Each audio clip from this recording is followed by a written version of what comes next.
Good evening, everyone. This week's Parshas is Parshas Pinchas, Tavshin Pei Aleph. I'd like to dedicate this class, this Drasha, rather, in memory of my mother, Mr. Shlomo Rabinowitz, Shlomo Espas Rav Yaakov Eliezer.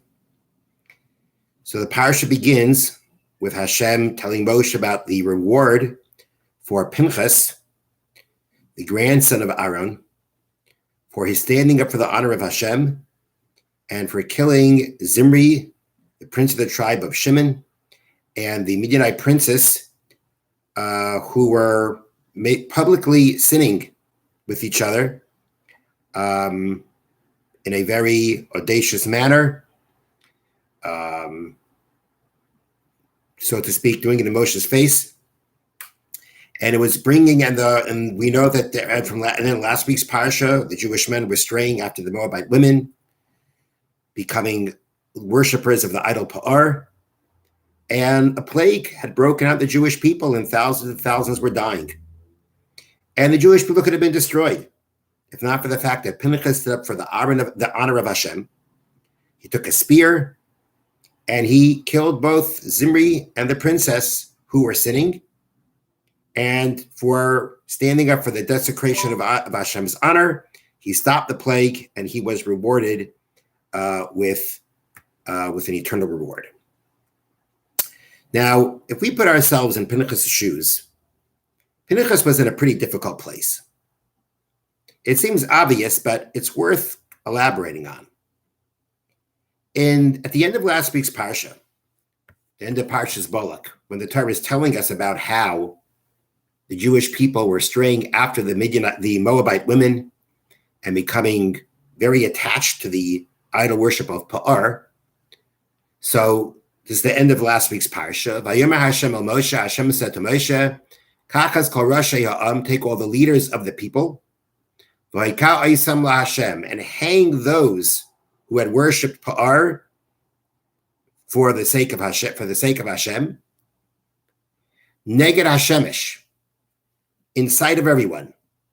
V'yashav chaynav Hashem Yisrael, and that will take away the anger of God from the Jewish people. Remember Moshe shaped to Yisrael. Moshe said to the judges of Israel, every man shall kill his people, meaning people that he is meant to kill, those who have become attached to the idol of Pa'ar. So at this point, the way to stop the plague, the anger of Hashem, was to kill those who had been worshiping Pa'ar.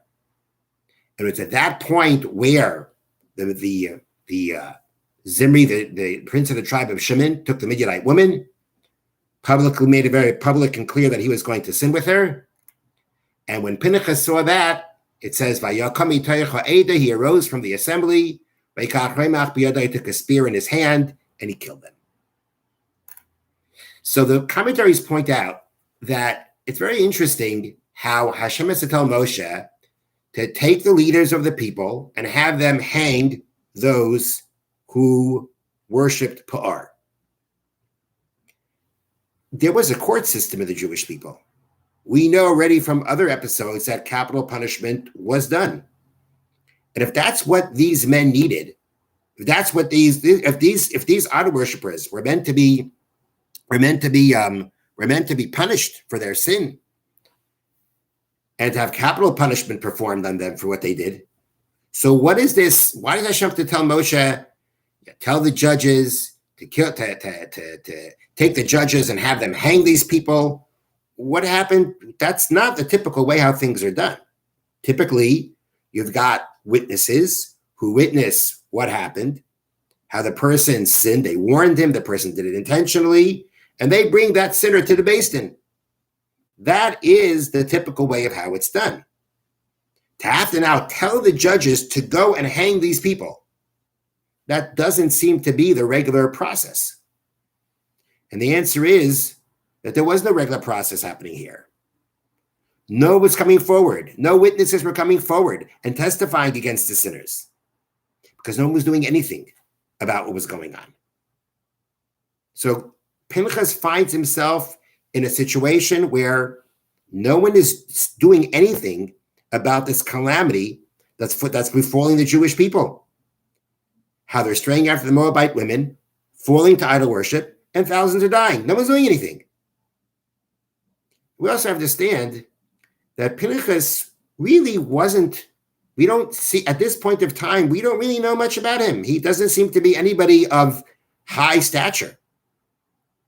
He's not mentioned as any prince within the tribe of Levi, which he was part of right now. There are clearly other people greater than him not doing anything. And he, besides the fact that no one in general is doing anything, so the atmosphere is not about doing anything, there are people greater than him that aren't doing anything. As a matter of fact, it's important to point out that when we just read from last week's parsha, the Pinchas stood up from amongst the assembly and he took the spear to kill. His right to do that, his halachic right to do what he did, was the concept of boyal aramis kanoim pagim boy, someone who cohabits with a Gentile woman, kanoim, someone who is zealous, someone who is truly zealous for the honor of Hashem, can kill that person. However, there is a qualification on this law. It's halacha, it's a law, ve'ein meirin kain, but you don't, but it's not taught. You don't tell someone to do it. That means if a person comes before someone else and says, hey, I saw this guy doing that, should I kill him? The answer is you don't answer that. You don't kill him. Ve'ein meirin kain, we don't teach him to kill, because this has to come from within. If you're already asking and you're not sure enough, then you can't be, then the honor of God is not that dear to you or that precious to you that you have the right now to act out in honor of God. You're not there. So the Medrash tells us, the Gemara tells us, that before Pinchas killed Zimri, he went over to Moshe and he said to Moshe, our teacher, didn't you teach us this law that if a person is covenanting with a Gentile woman, the zealous person can punish him? And Moshe told him, basically, you brought it up, you do it. Why was Pinchas asking? Not supposed to ask. You're supposed to just act. So the answer that's given is, Pinchas didn't ask because he didn't have it within him to know to do it. But he was wondering, Moshe Rabbeinu, our teacher Moshe, you taught us this. Why aren't you doing it? That was Pinchas's question. Why aren't you doing it? Moshe's response was, you brought it up, you do it. Which means, again, Pinchas found himself in a very uncomfortable situation where those greater than he wasn't reacting. It was a situation that was just right for Pinchas to say, look, if they're not doing it, who am I to do it? Well, why should I do it? But that's not what he did. Pinchas reacted.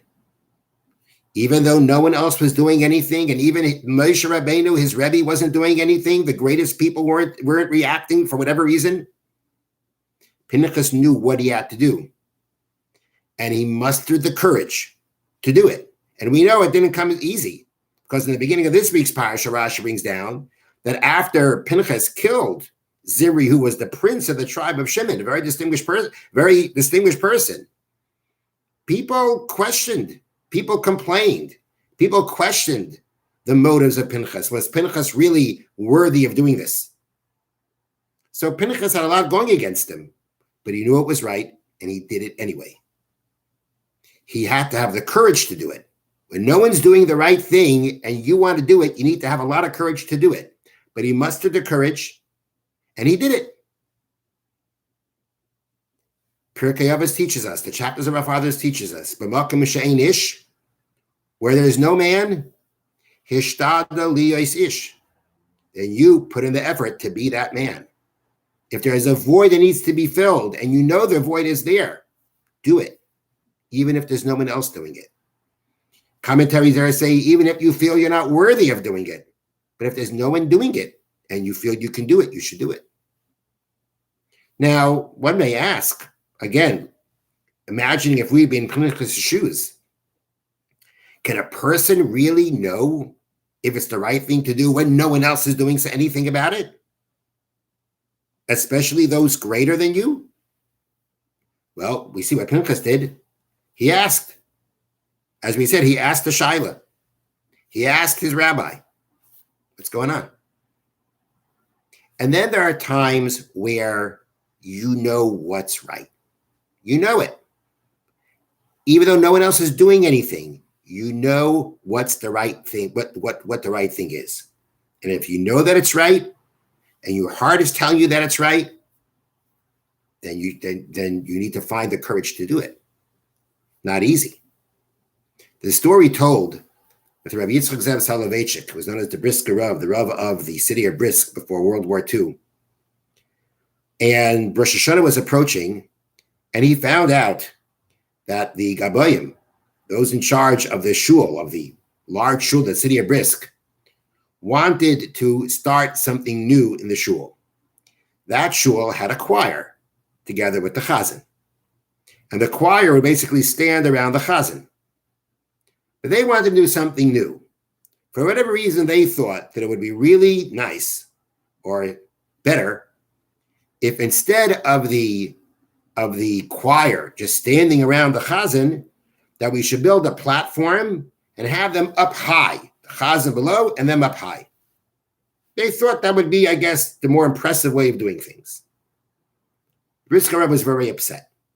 You know, when you start new innovations in changing things inside a shul after years of having done it in a certain way is not a good idea. Sometimes it just smacks of trying to become more secular, you know, trying to break away from tradition, or such a thing can lead to further breaking away from tradition. He was very upset about it. And at one point he even considered, and so he went to speak to the Gabayim of the shul, those in charge of the davening, to try to convince them not to do it. They wouldn't listen. They wouldn't listen to him. Hard to believe, huh? They wouldn't listen to it. They wouldn't listen. And they were going to go forward. So at one point, the Brisker Rav thought that he's just going to boycott Rosh Hashanah. He's not going to go to shul on Rosh Hashanah. But then he realized, no, he's got to go there and he's got to stop it. So the Brisker Rav himself was not a very healthy man. And it would seem that there were a number of steps.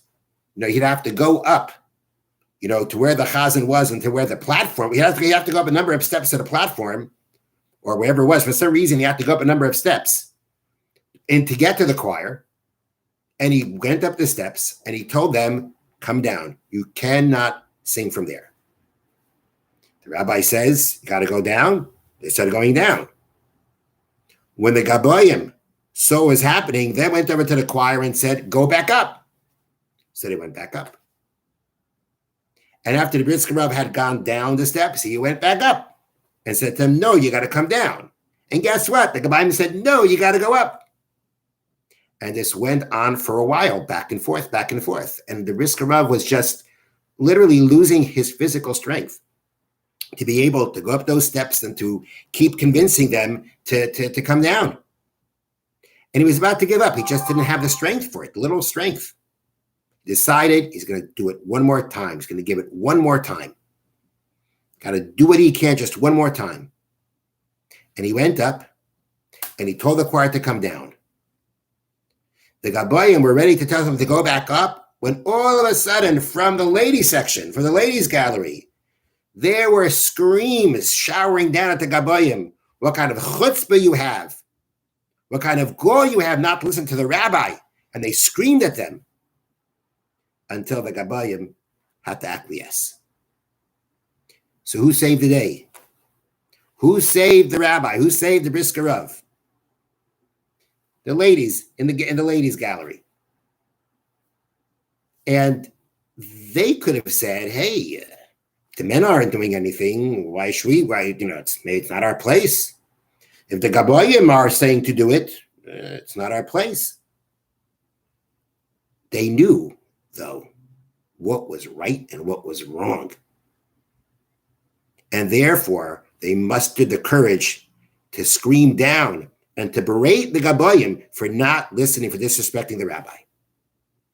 They also could have had the excuse to say, it's not for us to get involved. But they knew what was right and what was wrong, and they did get involved. And that is the lesson of Pinchas.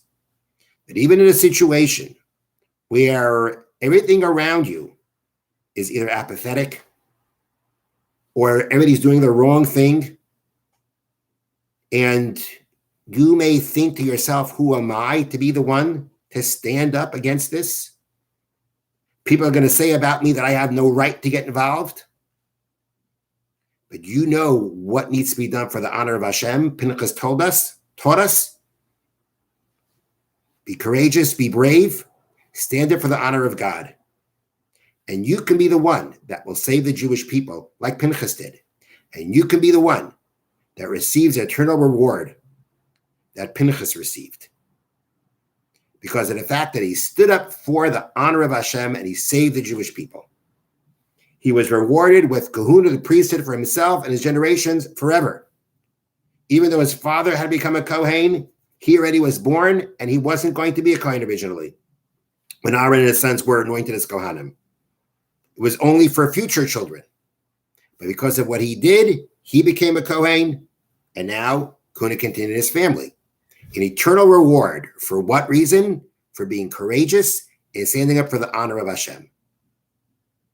That's the lesson of Pinchas to us. Be courageous. Stand up for the honor of Hashem. And you too will be rewarded, yourself and your generations, for eternity. A wonderful Shabbos.